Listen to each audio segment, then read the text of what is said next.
How exactly does stress cause disease? I got that question today and I wanted to address it because it was asked in the context of cancer. So that's an important one.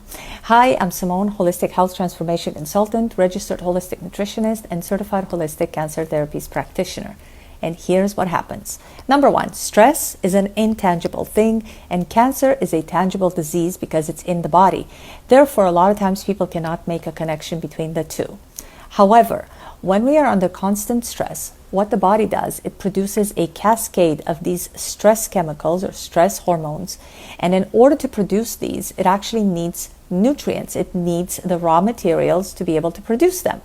So what it does is it goes after our tissues to be able to pull those nutrients out of the tissues to be able to produce these stress hormones in response to the stress that we feel. Now, in large quantities, these stress chemicals become toxic to the body. Therefore, we meet the criteria for disease since we have nutritional deficiency because the body pulled from our tissues. And now we also have toxicity because in large quantities, these stress hormones, these stress chemicals become toxic to the body, and the body doesn't have enough time to actually clear them out because it's concentrating on producing more in response to what's coming in from the outside environment. So the thoughts, anything that happens on the road when somebody pisses you off, or you get stressed at your boss or at your spouse, with your kids, so on and so forth.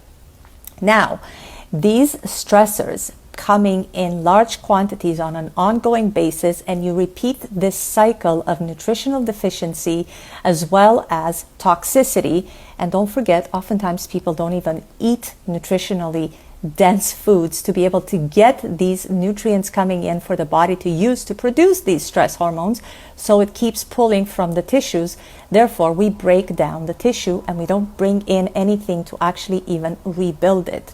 So we meet the criteria for disease.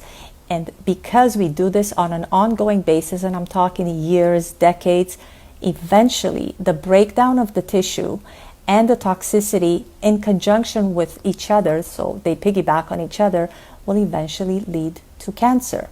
Now, in order to address the root cause, because this is how every disease should be addressed, root cause, here's what you can do to actually address the stress.